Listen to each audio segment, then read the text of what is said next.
isolated chest injury. Okay. So once again, I will repeat the scenario.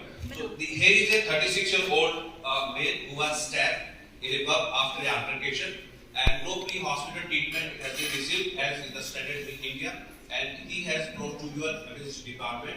Now on examination, he is unresponsive, his pulse is not palpable, but his neck veins are distended, and that's it. How will you proceed? His saturation is only 20%. Pulse is not palpable. Pulse is not palpable. He is unresponsive. Whatever you want to do, go ahead. We'll find out. He is responsive. He is unresponsive. There is no pulse. What will be your first line of intervention? So they are saying.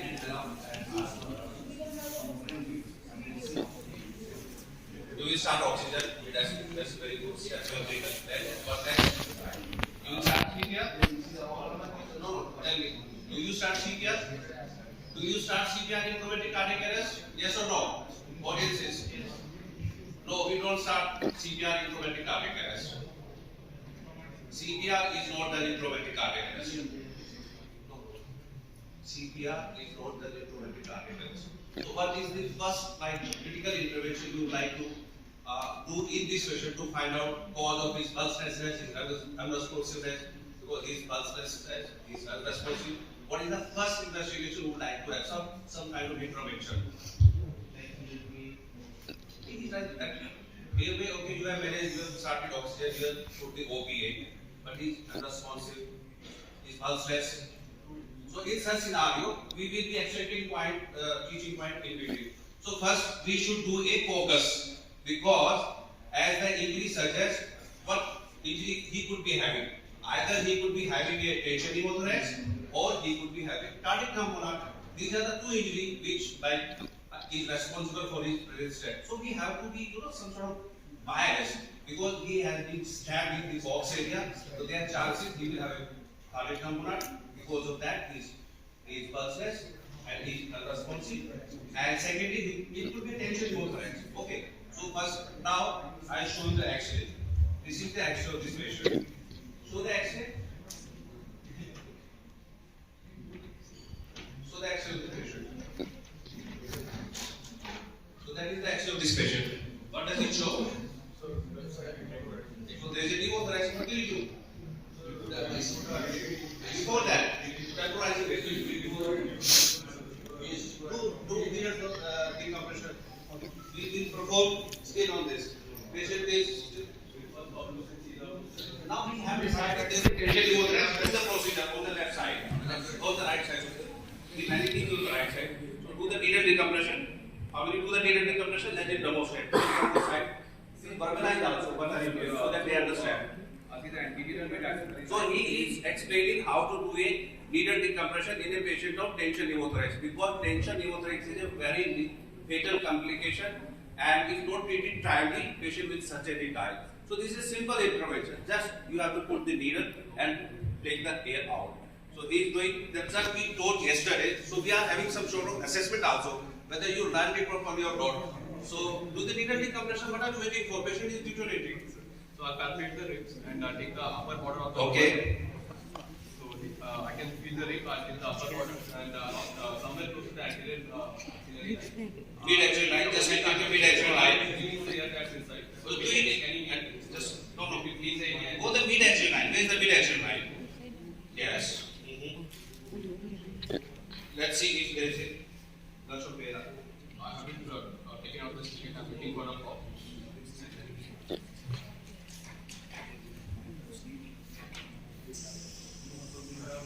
Did you hear? So there was a tension pneumothorax which had been relieved. Now his pulse is back.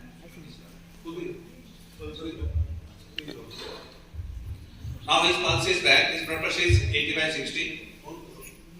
Now his pulse. So once you relieve tension pneumothorax, his vitals will return. So now you feel the pulse, feel the DPA, and he has started crying also. Can you feel? So now his revived vitals are, his pulse rate is 140, blood pressure is 80/60, his saturation has gone up to 80%. What next will you do? We'll start high flow mass ventilation of oxygen condenser. You are the team leader? Okay, let me correct you because I mean you will take some time to access. No, you have done needed decompression. What next? For that only. Oxidation, I will reflex. Oxidation.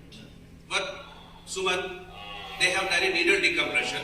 What next will you do for this patient? Follow the ICD base. There is no chest tube. What will you do? So we can use. It's an emergency and rubber.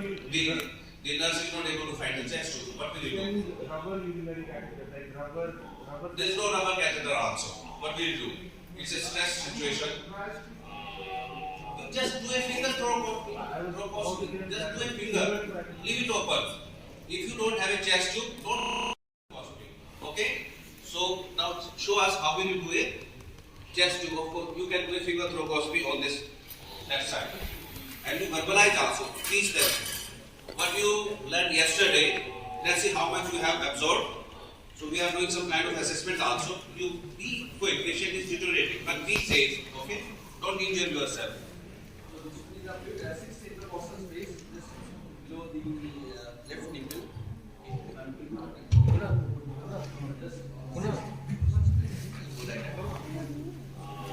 Speak lightly. I'll go to the 6th intercostal space. So what he's doing is he has palpated the ribs and he'll take the upper border of the lower rib and he'll take a place between the anterior axillary line and the mid axillary line. So he takes a scalpel and makes a stab incision. Then he No. That is a safety triangle, basically. Have you heard about the safety triangle? This is the anterior border. What is the Safety safety border triangle? belongs to anterior border of the lateral dorsal. Okay. And the lateral border of the pectoralis major and that's good 60 the back. Okay, so safety triangle you were going. Okay, now we'll take a dilator or any forceps and we'll dilate the wound. He'll make it larger. Another person will first keep starting the wound to keep a Saturation going down to 80%. Saturation is going down. We'll keep a high flow oxygen mask on the patient's face, or we can do ambu back to maintain saturation. Okay, you are the finger throw. So he has forgot to wear the gloves, right? In emergency. Did you ask for the gloves? You want to get some kind of infection? Okay. So anyway, so we now suppose, because you have go on the gloves, okay, through the finger because there will be blood also. Can you give us the gloves? It has to be a very quick procedure. Finger thoracoscopy. Keep an eye on saturation. Will keep an eye on the pulses because if the pulse start getting feeble, we'll have to start high flow crystalloids. So anybody you have informed, like now the patient of peripheral chest injury, have you informed CTV surgeon and trauma surgeon and anesthesiology? Because any time, what is the problem with such patient? They can arrest any time, even if they are talking to you. So have you anticipated that scenario? Have you informed? We're supposed to inform. Dr. Trehan? Have you informed? There is a CTV surgeon sitting So here. we will inform the If you CTV want, surgeon. you can call him for his expertise. Okay? Maybe you will require a necessity with robotomy.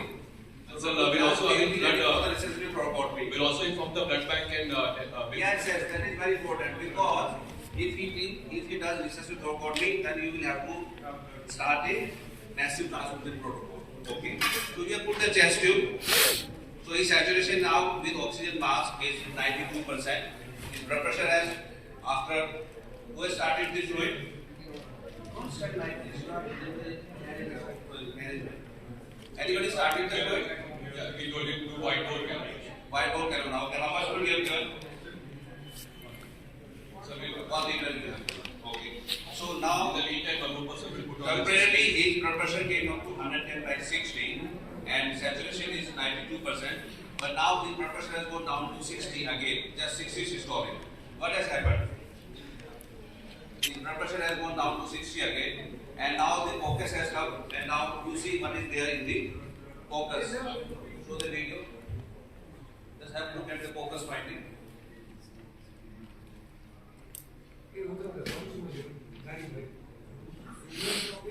What do you see? It is a infusion or it's a tampona? What will you do? Of course you will do pericardiocentasis. Ultrasound guided or blind? Okay, now we don't have ultrasound machine. What will you do? Go blindly. Other patient going to arrest again. So do pericardiocentasis.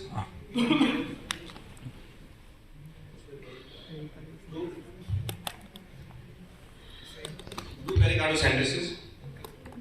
You know the latest recommendation of pericardiocentasis according to genomic. Now you have to go to the right shoulder.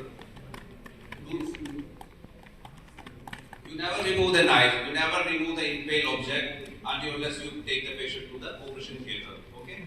Never fiddle with the foreign objects. So the next critical intervention is pericardiocentasis because it will temporize the situation and definitely he needs to go to OR. Such patients should go to OR for even resuscitation. Come to the right side. Let's see if we can aspirate some blood. Even if we aspirate 50 to 60 ml of blood, it will bring up their blood pressure up to 100, 110 temporarily. And then he goes to OR, or even for resuscitation. Penetrating chest trauma with hypotension goes to OR for resuscitation also.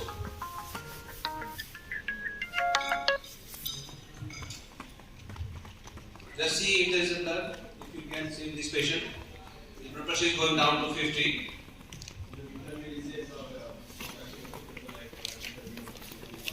But here pathology is different. You need to because they offer no CPR. मैं पीछे ही हो जाती We aspirate some blood. So we need to call some expert. जल्दी आइए He is our expert. Demonstrate how will you do pericardiocentasis.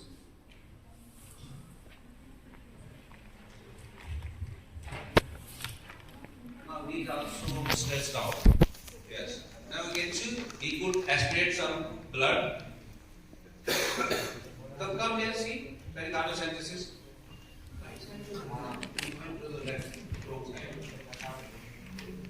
So, but if you do pericopo, this is not a definite treatment because he has suffered some injury which needs to be repaired. But as a temporary measure, you can always do pericardiocentasis. But the best is ultrasound guided because blindly we don't know where we are going. Maybe we will cause some trauma also to the blindly in such patient because otherwise these patients will arrest any time, even when they are talking to you. Okay, so now you have done pericardiocentasis. So what about the definite treatment? No, this is not the way. You do come to this side. Okay? Ergonomics. What is ergonomics? The art of working. So you should be comfortable, patient should be comfortable. It is not like this. We are not James Bond. Yesterday is not James Bond. But okay? So let's not treat patient like James Bond. But, so if you want to do, you can do later on. But the point I am trying to stress is after you have operation theatre. Now your operation theatre is busy. What will you do? Theoretically, yes. Your operation theatre is busy, your CTA surgeon is not there, you are an ED physician, what will you do? So cause of Cause is right there. Have you not seen the knife? Come, have a look at the knife. What cause you are looking for? For what? So pigtail is okay, but we need, it is again re-accumulated. You aspirated 100 ml, again it has re-accumulated 100 ml blood because blood transfusion, yes, MTP is going on, but what about the definite treatment? means if the OT is busy, then we need to insert one pigtail insertion along with that blood. Alright, pigtail is not the treatment, that's what I am saying. Pigtail is draining the blood, but it doesn't re-accumulating. So what life-saving procedure with what you can do in emergency? Intervention treatment, we can have the CT case here, other imaging or say cardiac. Anybody from Neotia, senior person, they want your help? Is anybody around? Or we will do a resuscitative protocol right there. When patient is, OT is busy, CT surgeon is busy, and you are alone with the patient, tied with the patient, what will you do? Otherwise patient is going to die. So you have to do a resuscitative thoracotomy. So who has seen even video of resuscitative thoracotomy? You have seen? So how do you do that resuscitative thoracotomy? I did one, I'll show you my video. So in such patient, because he doesn't have time, that he will arrest while talking to you. So penetrating chest injury, especially in the box area. What is the box area? What is the box area of the chest? What is the bag area? No box, no bag. Box area is where the heart lies, basically. The portion of the chest under the heart lies. So that's the box area. So that's a very dangerous area for penetrating chest injury, right? And most of the time, like people aim like this, just below the nipple. Okay. So the definite treatment for this patient, if your operation theater is busy, if you are busy, you should know. If you are in emergency and if you are a trauma surgeon, you should know even doing a resuscitative thoracotomy. So the definite treatment will be resuscitative thoracotomy, right? After that, we have done resuscitative thoracotomy. Patient has gone to ICU. What ventilator setting will you prefer for this patient? DC mode, ventilator assisted mode. Like idle, volume, beep, That is what is the body weight of the patient? Approximately 70 kg. 70 kg. So we'll put at 6 ml per kg. Okay, you have done this lab investigation and now calcium is. Somebody has given you calcium during blood transfusion? Has anybody given calcium? Because his calcium has come iron consumption very low. So whenever you are giving blood transfusion or you are starting MTP, nowadays it is mandatory to give calcium also. So never forget that. Okay. Now it is coming like what is the difference between massive transfusion protocol and massive transfusion? How do you define MTP? MTP, don't remember your girlfriend. When we have substitute more than 50% of total body volume. No, he read somewhere else. MTP, he started missing his girlfriend, marrying pregnancy. We are talking about massive transfusion protocol. Yes, More than 50% of body blood volume in no. Somebody better definition. What is the exact definition and is being followed all over the world? How do we define massive transfusion protocol? on the entire body volume. No, it is number of units in 1 hour or in 24 hours. That's the two things. Either you give 6 units in 1 hour or more than 10 or 10 or more than 10 in 24 hours. So that is the massive transfusion protocol, and there is a protocol you have to follow. You have to get in touch with the blood bank. There is a person who will bring first 2 units, then later FFP, platelet according to that. Because usually in India we are not, like most of us are not working in those kind of level 1 trauma center, so we don't have much experience of MTP. But you must understand MTP is a different aspect altogether. It's not a simple thing to do, it is also a very complicated process. And massive transfusion will be like up to 5 units. So there is a difference between massive transfusion and massive transfusion protocol. Okay. So this was the scenario basically. Penetrating chest injury, be biased, think of tension pneumothorax or cardiac tamponade. These two things. Patient, even he is coming with vitals, may arrest while talking to you, while just narrating the incident. So that's I think was the scenario for today, and that was my idea to teach you in penetrating chest injury. You must keep these two things in mind and do the intervention as soon as possible. Not the definite treatment, then temporizing, like what you call, not exactly damage control surgery, but needle decompression, finger thoracostomy. So whenever you don't find a chest tube, don't wait for like, or don't try to innovate like Niles tube or that category. Just do the finger thoracostomy, right? And We just dissect through the muscle and we feel you the know all the dissection, puncture the floor, and you just do the finger sweep and leave it there. And whenever the things are available, or patient goes to, because ultimately this patient has to go to operation theatre for definite treatment, right? We just cannot keep him in the ED, and you should have all the resources.